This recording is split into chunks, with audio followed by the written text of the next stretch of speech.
Oh no, what you gonna do? The king likes Daniel more than me and you. Good morning, everybody, in our Wellandport church family for the Sunday morning, March the 7th. It's been a year that we've been in some sort of special treatment one way or the other. I've got a picture on my phone from Sunday, March the 8th last year. That was the last time Heather was out to worship with us. So she has been cooped up ever since, and I just keep that on my phone as a reminder.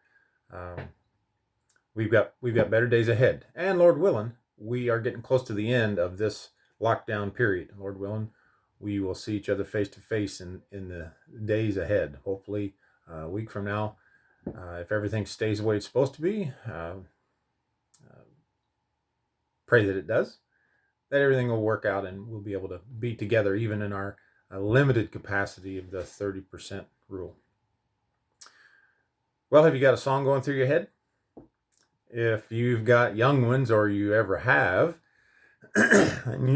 silly songs with Larry or whatever it is, those VeggieTales songs, one of them, the catchiest tunes that'll stick in your head, is the one about Daniel. And whether you ever learn all the words or not, it was so funny. My kids could learn all those words and sing them faster than I could listen to them years ago. And it's fun to have a 5-year-old in the house again. So instead of, if you can't beat them, join them. A song that's been going through my head all week. Maybe it'll stick in your head too. And let's just join them and turn to Daniel chapter 6.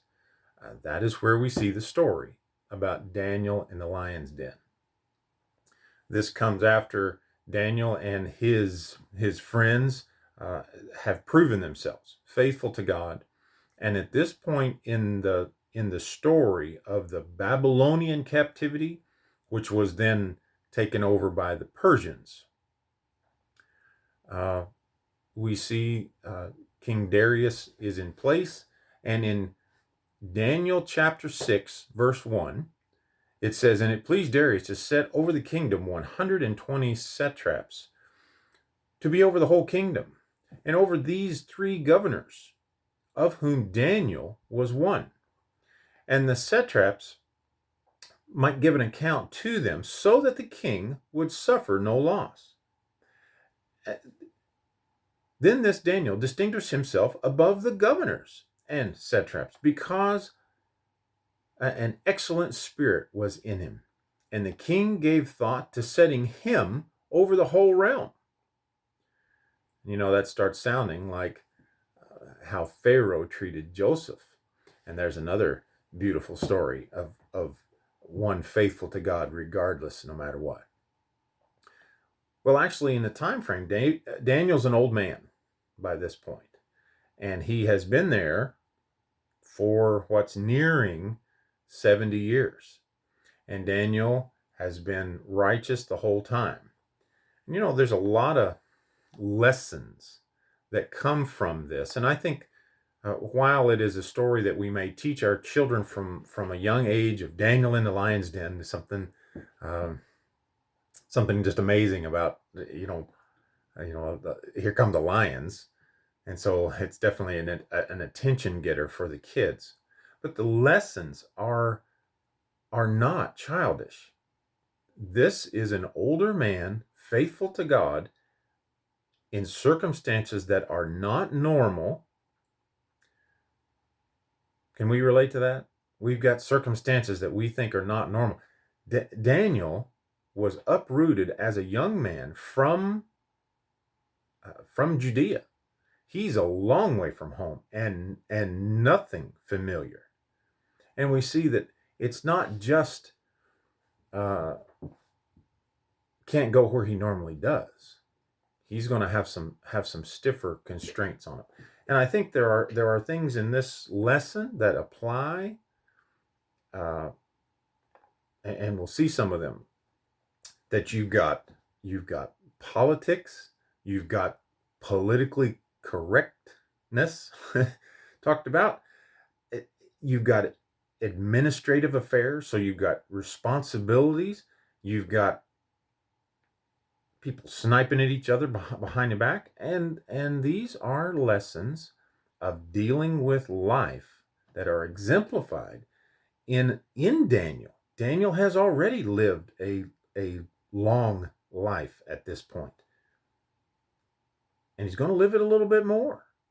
And so the idea of what Daniel goes through in this situation is something that we see that we all have something to learn from. Daniel distinguishes himself. So these satraps, these you've got these political officials that are in charge of all these different realms, and there's some things about that I think that link it over to Esther as well. That Darius is maybe even one of these that's in charge of some things, and then you have him placed, putting people in charge of him, making sure that nothing is lost. And Daniel rises to prominence, and Darius puts three governors, or whatever we want to officially call them, in charge of all these others. Well, Daniel is one of those. And so you've got Daniel rising to a place where an honest, God-fearing man, blessed by God, is doing his job and doing it well.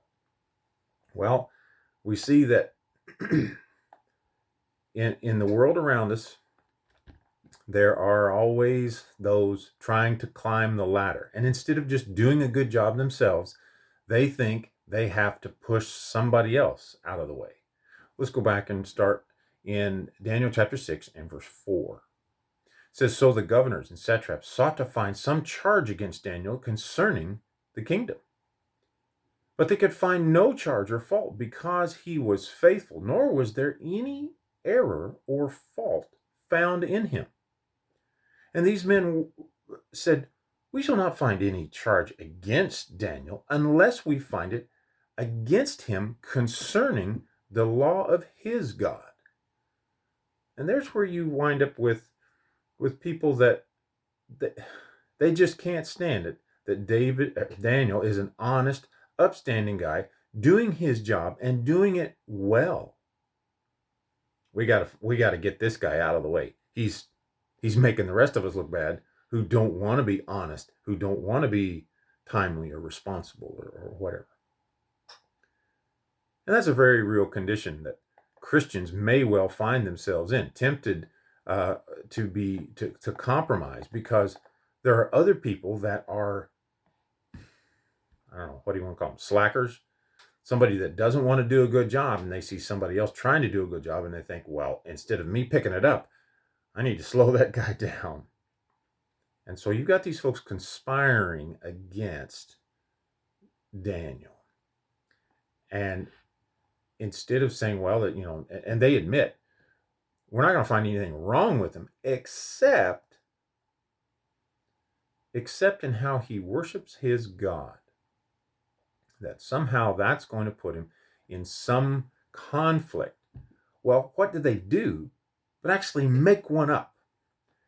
Verse 7 says, "All the governors of the kingdoms, administrators and satraps and council advisors have consulted together to establish a royal statute to make a firm decree that whoever petitions any god or man for 30 days, except you, O king, be cast in the den of lions." Now they have already come in and, kissed the ring, as it were. "Oh, Darius, King Darius, live forever." Back then, verse 6. And so they butter him up, and then they start into this. Oh, isn't this great? What a great idea this is. And maybe there's some gullibility on Darius's part. He's listening to his own fan mail. Verse 8, they go on with this. He says, "No, king, establish the decree and sign the writing, so that it cannot be changed, according to the law of the Medes and the Persians, which does not alter." Okay. Darius says, therefore the king signed the written decree. And so here it goes. What could be the harm in this, of this political figure, the king, saying, everybody look at me and everybody honor me? And the king's paranoid at best when people are not doing that. It's like all of a sudden you've got these people surrounding you, pumping your ego and their motive is something ulterior. Sometimes there might be ulterior motives that somebody else has, trying to pull Christians down, trying to pull people that believe in God, people that live by that. And Daniel is an example of how that conspiracy, Satan is slimy and uses some slimy politicians to get his job done. Well, what we see with all of that plotting and stoking the ego, we see verse 10. We come to a key verse in this chapter, in Daniel chapter 6 and verse 10. It says, "Now when Daniel knew that the writing was signed," he's one of them. He's right there. They're not going to be able to keep too much secret from the number 2 guy in the whole place. It says, "Now when Daniel knew that the writing was signed, he went home. And in his upper room, with his windows open toward Jerusalem, he knelt down on his knees 3 times that day and prayed and gave thanks before God, as was his custom from the early days." One of the beautiful things about Daniel is, regardless of how wicked the world was around him, his personal connection with God was not going to be shaken. Now, that's something that's a big lesson for us too. In a time, and I think we can apply this to us right now, we're a long way from where we would like to be. And Lord willing, we're going to be coming back soon. But there's nothing mandated against you and the personal prayer life, especially relationship that you have with God. You and I have not been mandated that is not allowed. That's where Daniel and his situation is so much more severe. He's been a fish out of water for 70 years, nearly. Just to take a little sidetrack here, over in Daniel chapter 9, when we see it said that he opened the window and faced Jerusalem, knelt down and prayed 3 times that day, as was his custom from the early days. You want to see what he prayed? Turn over to Daniel chapter 9, and we see actually the timestamp on Daniel chapter 9 says, "In the first year of Daniel, the son of Ahasuerus, of the lineage of the Medes, who was made king over the realm of the Chaldeans, in the first year of his reign, I, Daniel, understood by the books and the numbers of the years specified by the word of the Lord through Jeremiah the prophet, that he would accomplish 70 years in desolation of Jerusalem." Like the prophets had said, that's how long it's going to be. All right. So down in verse 3, it says, "I set my face before the Lord to make request by prayer and supplication with fasting, sackcloth, and ashes." Scroll down here. It says, "I prayed to the Lord my God and made confession and said, O Lord, great and awesome God, who keeps his covenant and his mercy with those who love him and with those who keep his commandments. We have sinned and committed iniquity, and we have done wickedly and rebelled, even by departing from your precepts and your judgments." You see, Daniel is praying on behalf of his nation, who is in captivity. Now, the clock is ticking with regard to that. He says several times, "We have sinned." Now, I don't think Daniel personally has done that, but on behalf of his nation, he prays that they would turn. Down in verse 5. "We have sinned and committed iniquity. We have done wickedly and rebelled, even by departing from your precepts and your judgments." Verse 6. "Neither have we heeded your servants, the prophets, who spoke in your name to our kings and our princes and our fathers and all the people of the land." Daniel is admitting that those who were known as God's chosen people, they're sitting in captivity because they didn't listen to him. They didn't listen to those very prophets. and he acknowledges the Lord is the one that is right. Down in chapter 9, verse 10, we've not obeyed the voice of the Lord our God, or walked in his laws, which he set before us by his servants, the prophets. Yes, all Israel has transgressed your law and has departed so as not to obey your voice. Therefore, the curse and the oath written in the law of Moses, the servant of God, has been poured on us because we have sinned against him. And he has confirmed his words which he spoke against us and against our judges who judged us, by bringing upon us a great disaster from under the whole heaven, which has never been done, as has been done to Jerusalem. And he goes on to say, as it is written in the law, it says, you told us this covenant was this way, and we agreed to it. And I'm going to read the back half of Deuteronomy and see the consequences that they agreed to, that if they disobeyed God. Down in verse 15, chapter 9, verse 15, just real quick, we'll just wrap this up. It says, now the Lord our God, who brought us out of the land of Egypt with a mighty hand, has made yourself a name. And it is this day, as it is this day, we have sinned and we have done iniquity. O Lord, according to all your righteousness, I pray, let your anger and your fury be turned away from the city of Jerusalem, from your holy mountain, because of our sins and for the iniquities of our fathers. Jerusalem and your people are a reproach to those around us. Now, therefore, our God, hear the prayer of your servant and his supplication. And for the Lord's sake, cause your face to shine on your sanctuary, which is desolate. Do you see what Daniel is praying? Back here in Daniel chapter 6, it says this is what he's doing.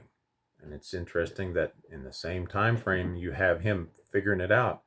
70 years is getting close, and the people need to repent. And Daniel is praying on behalf of them. And so this man who is distinguished before everybody else, and even his enemies, realize there's nothing we can get against him unless it's something to do with conflict with his God and our law. And so they make one up. And all of a sudden, a guy that has been a law-abiding citizen, always has been, responsible, all of a sudden the law has changed to where what he is doing, which is right, has become illegal. That they have mandated him as an outlaw. There are those who constantly want to try to do that, to try to say that even the reading of Scripture, things that are talked about as sinful in the Scriptures. Well, no, those are human rights. Can you believe that? There are those who are trying to say that a woman's right to have an abortion, to kill and take a life, that is a human right. Well, not to the unborn. Never has been. And yet, to say that is violating someone's rights. To repeat a Bible principle is all of a sudden against what is declared. That's the kind of thing that Daniel has trumped up on him. And yet Daniel doesn't change. As soon as he knew that there was that law, he goes ahead and prays. He's praying on behalf of his nation, on behalf of everybody else. And it's interesting that Daniel doesn't stop and say, hey, I didn't do it. He includes himself in the rise or fall, in the faithfulness or unfaithfulness of his nation. Folks, we need to pray for our nation. We need to acknowledge the sins, whether there are others who do or not. That's a lesson I think we can learn from Daniel. Well, what do these guys do but they spring the trap? Down in Daniel chapter 6, verse 11, it says, these men assembled and found Daniel praying and making supplication before his God.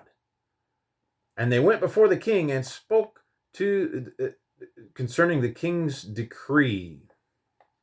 And here's where that law of the Medes and Persians comes in. It says, have you not signed a decree to every man who petitions any god or man within 30 days except you, O king, shall be cast into the den of lions? And the king answered and said, yeah, the thing is true according to the law of the Medes and the Persians, which does not alter. And so they go, aha! And they answered before the king, that Daniel, who is one of the captives from Judah, you see how, rise to prominence, but yeah, they're a real tolerant bunch, aren't they? That Daniel, one of the captives of Judah, does not show due regard for you, O king, and for the decree that you have signed, but makes his petition 3 times a day.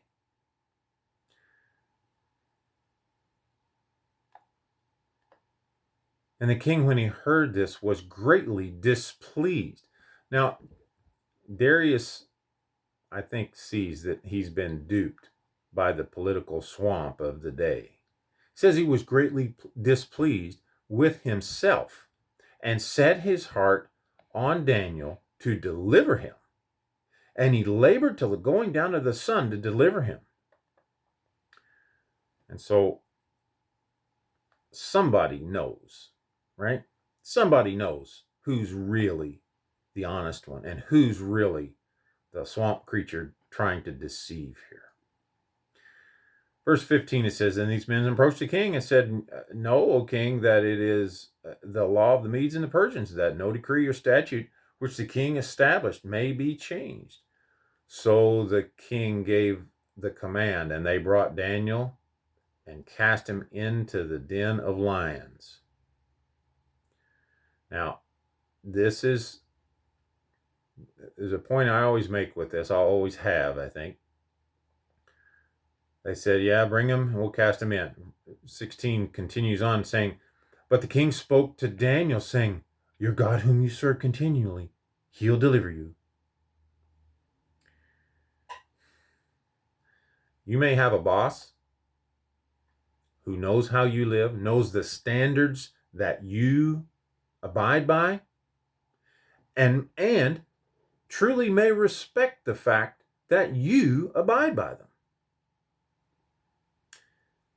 Daniel had that. I think Daniel honestly had a friend, someone that trusted Daniel greatly. And when it came down to Daniel or Darius, Darius still threw him to the lions. It's like, well, we're going to see he's conflicted about that, but he still threw him in there. Daniel kind of raises that point here in a second.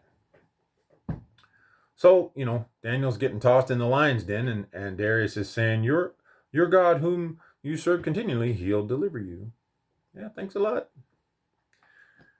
You're right. But thanks a lot.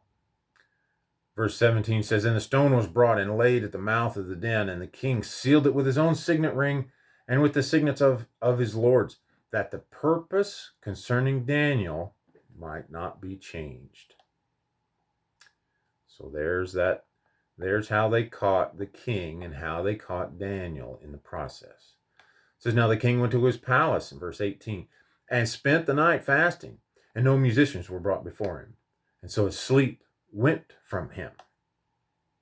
And the king rose very early in the morning and went in haste to the lion's den. And when he came to the den, he cried out with a lamenting voice to Daniel. And the king spoke, saying to Daniel, Daniel, servant of the living God, has your God, whom you serve continually, been able to deliver you from the lions? And just like everybody else's courtly, gracious, continue as usual greeting from the lion's den, Daniel says, O king, live forever.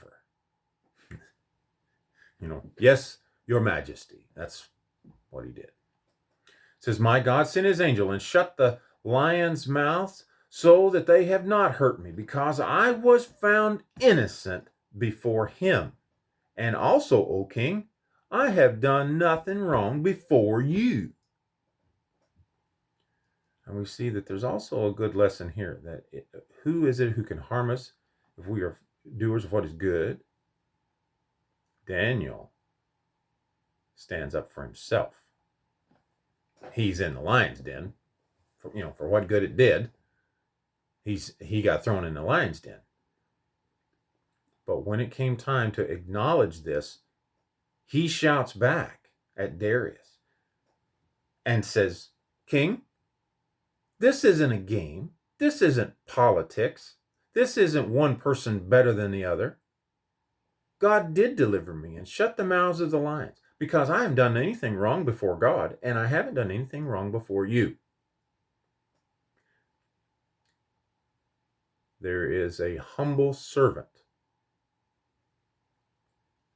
in the land ruled now by the Persians, and he still has the right to speak up and speak for himself when he's done nothing wrong.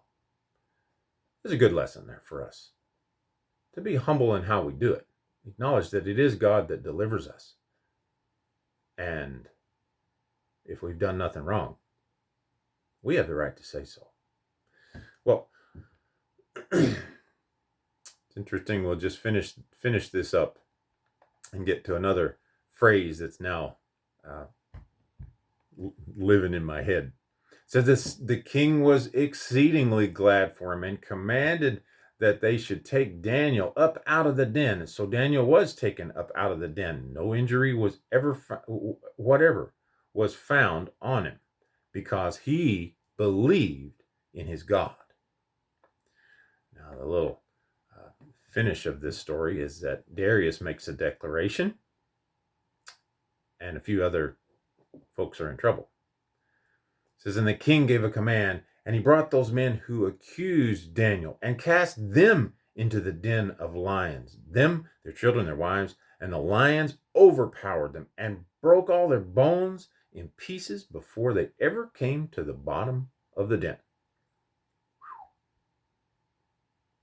And Darius wrote to all the peoples, nations, and languages that dwell on all the earth, peace be multiplied to you. I make a decree that in every dominion of my kingdom men must tremble and fear before the God of Daniel.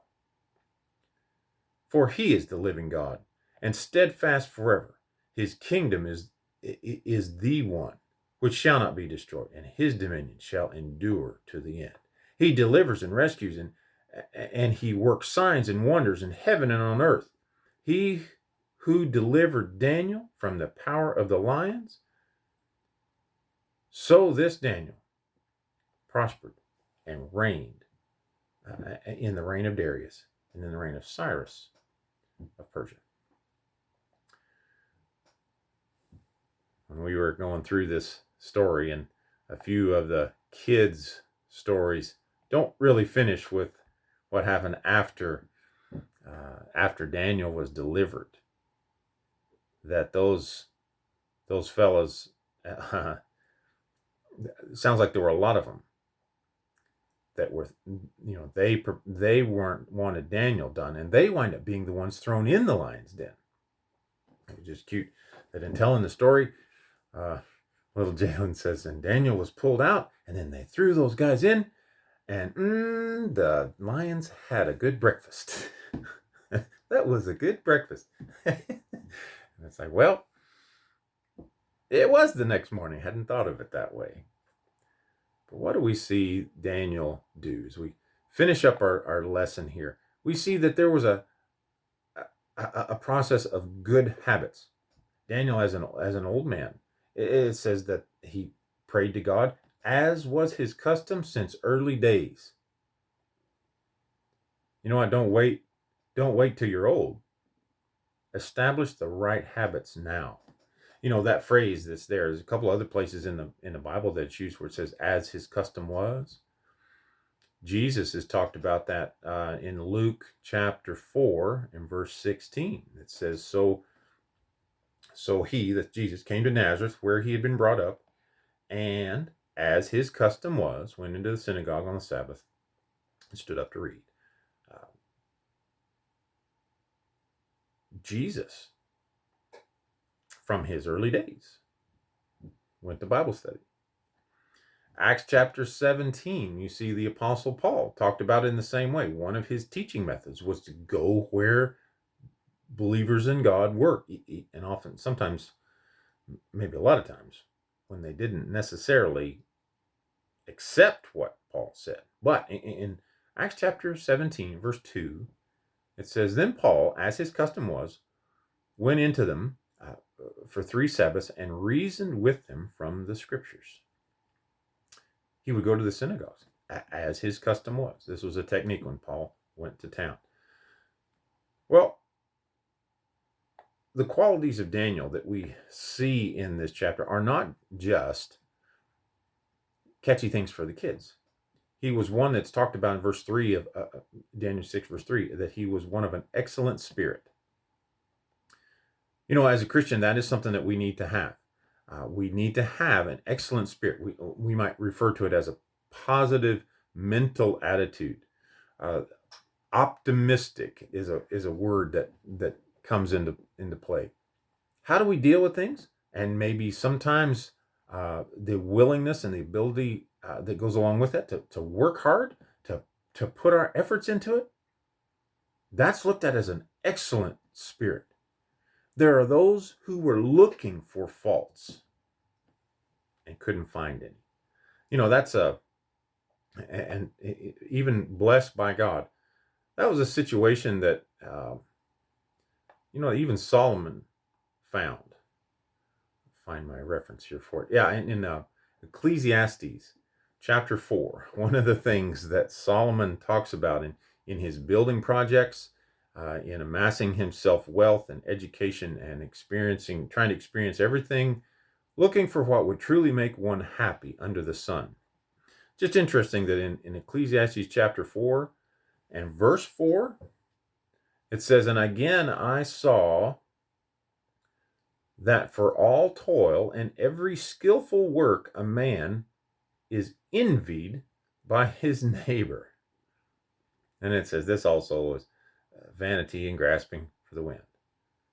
He's like, he embarked on major building projects, which others would benefit from, and was truly blessed by God in a lot of things. It says, you work hard, you get some skills, what's going to happen? There's going to be somebody envious of that. And it's like, oh, come on. What do we see Daniel do? Daniel, blessed by God, goes forward in his life, is recognized for his goodness, and there's others that are envious of it. Have we ever been caught saying something like, "Well, it must be nice," "Oh, it must be nice. We got fixed up pretty good over there," It's like that envious attitude. That's just not part of that excellent spirit. He was faithful to God, and he was faithful to those who were over him, and was faithful to God in his personal life, in his prayer life. His prayer life would have been for himself. And one of the points I want to make about Daniel chapter 9 is he didn't talk about his nation. They have sinned and they have done this and they haven't listened. Even this good man personifies it within himself and says, we haven't followed you. And we need to. Talking to God was something personal, and this was one who believed in God, and even his enemies, in their honest moments, know that he did. This is a lesson, and like I said to start with, we can see the politics, we can see the administration, we can see work ethic. All of these things apply to us in our daily lives. But none of it would have made any difference if he had just lived his life with no regard for God. The reason for the captivity period at all was because they had just put everything else in front of God. And God says, well, I can fix that. I'll teach you the lesson that you need to. Life's lessons are sometimes ones where we can be wise enough to look back and see, yeah, there were folks singing, oh no, what you gonna do? The king likes Daniel more than me and you. And Daniel says, so what? He says, so what? I'm going to be like Joshua and say, as for me and my house, we'll serve the Lord. And earnestly pray that my nation does as well. We need to see that it always is the case. Jesus came right off the, right off the blocks, as it were, Sermon on the Mount, to say, seek first the kingdom of God and his righteousness, and all these things will be added to you. God knows what you need. We see that when the apostles were first starting to preach the gospel, and they were told, hey, don't do that. Now there's a mandate that we do have to blow right on by. That's not for somebody's health. That's not a crisis. That's a mandate to say, don't pray here. Don't speak about Jesus. And they went away saying they were happy to be persecuted for the cause of Christ. They stood up and said, whether we obey God or man, you judge. Those came in a time when folks said, don't pray. Don't speak of it. And may we be thankful to God that that is not the case for us. And so when it is easy and unrestricted, for the most part, for us, may we wholeheartedly be thankful to God and with all of our might be good stewards of the skills that he has blessed us with in this life. But most of all, may we earnestly keep that personal relationship with him, because our kingdom is in heaven. Let's earnestly and humbly and penitently and prayerfully worship our God, thankful through our Savior. May God bless you through this week, and Lord willing, may we see each other in the parking lot in the week ahead.